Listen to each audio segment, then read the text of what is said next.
Assalamualaikum warahmatullahi wabarakatuh. Saya Naura Jasmine dari kelas 12 IPS 2. Saya di sini ingin menjelaskan tentang Perang Dingin. Apa itu Perang Dingin?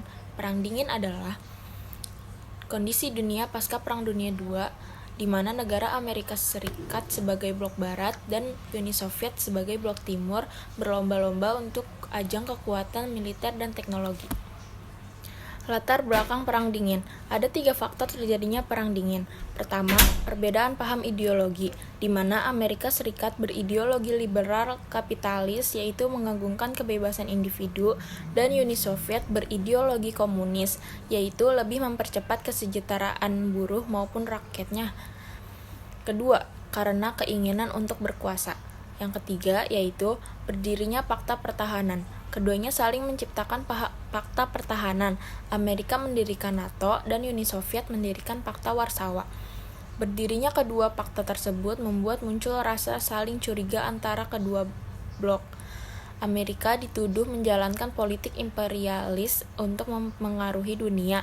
Uni Soviet dianggap melakukan perluasan hegemoni. Perang Dingin tersebut menyebabkan beberapa peristiwa penting, yaitu 1. Perlombaan luar angkasa. Selain nuklir, Amerika dan Uni Soviet berebut menjadi yang terbaik dalam penjelajahan luar angkasa. Uni Soviet terlebih dahulu mengirim Yuri Gagarin sebagai manusia pertama pada Agustus 1957. 2. Krisis Kuba.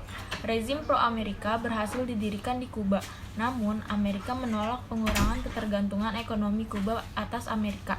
Hal ini membuat potensi masuknya bantuan dari Eropa Timur sehingga Kuba resmi berkiblat pada Eropa Timur. 3. Doktrin Truman. Doktrin Truman merupakan bantuan ekonomi Amerika dalam Perang Yunani. 4. Marshall Plan, yaitu dana bantuan bagi negara-negara yang membutuhkan rekonstruksi pasca Perang Dunia. Dampak Perang Dingin. Dampak yang terjadi pada Uni Soviet yaitu 1. Restrukturisasi ekonomi. 2. Uni Soviet hancur akibat kehancuran ekonomi. 3. Beberapa negara bagian Uni Soviet merdeka. 4. Rusia menjadi ahli waris Uni Soviet.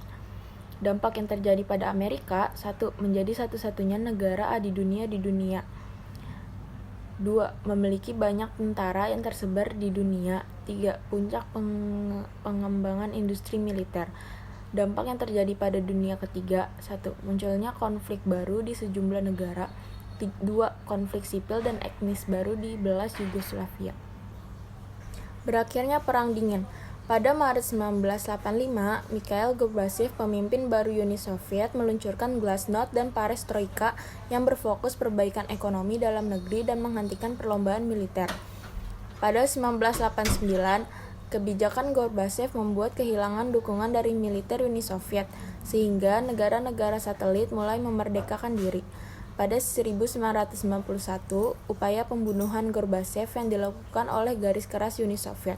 Tetapi hal ini gagal dan Uni Soviet dibubarkan pada 25 Desember 1991 untuk menghindari perpecahan lebih lanjut. Sekian dari saya. Wassalamualaikum warahmatullahi wabarakatuh.